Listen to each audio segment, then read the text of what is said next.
저는 뭐 제가 겪기도 했고 연예인의 고충 중에서 가장 심각한 것은 악성 댓글이 아닌가라는 생각이 좀 드네요. 네. 더 이상 연예인들이 참지 않기 때문에 조금 줄어든 감도 있지만 이제는 비난, 비꼬음 막 이런 것들을 시작하더라고요. 사실 진짜 요새 그 홍자매가 굉장히 예능에서 인기잖아요. 근데 홍진영 씨는 그래도 연예인이고 어떻게 보면 조금 댓글에 악성 댓글에 맷집이 생겼을 수도 있는데 홍선영 씨는 이제 막 방송을 시작했잖아요. 하다 보니까 좀 이제 질문이 들어간 거죠. 혹시 악성 댓글에 마음의 상처를 입은 적이 없나요? 물어봤는데 이걸 방송에서 말해도 될지 모르겠는데 좀 그만 좀 먹어라. 이런 댓글이 있었다고 그래요. 이걸 보면 그분은 또 일반인이기도 하지만 그 프로그램에 나오는 동안은 여하튼 방송이잖아요. 예를 들면 뭐 배우, 가수는 아니어도 그런 부분에 대한 존중도 조금만 해주시면 좋을 것 같아요.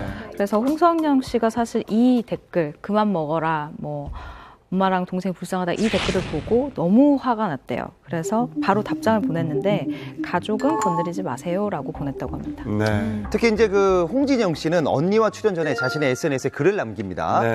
제 친언니랑 처음으로 방송에 같이 나오게 됐다. 아무래도 연예계 쪽에 일하는 사람이 아니고 이런 게 처음이라 작은 댓글에 상처를 받는다. 마음이 여린 언니다. 예쁘게 봐달라라고 글을 남긴 바 있습니다. 미리.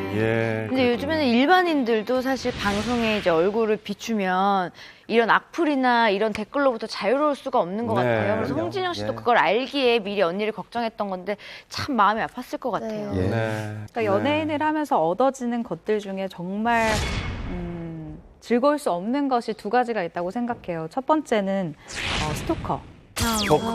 아이돌들을 인터뷰할 때 스토커에 관한 이야기가 제일 많은데 예를 들어서 이특 씨나 태연 씨 같은 경우는 아예 자신의 SNS에 사생 팬들에게 부탁을 했어요. 내 번호가 어떻게 나갔는지 모르겠는데 새벽에 잠 좀 자자. 제발 전화랑 문자 좀 하지 마라 라고 고통을 호소하기도 했었고요. 그리고 제가 인터뷰를 했던 어떤 가수분 같은 경우는 자기가 집에 딱 들어왔는데 느낌이 너무 쎄하더래요.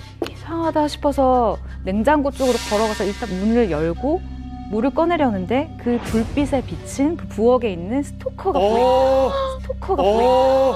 집에 침입을 한 거예요? 이 가수는 나중에 이게 트라우마가 돼서 결국은 그것에 대한 곡을 쓰기도 했어요. 고통을 냉장고 이겨내는. 옆에 그냥. 네.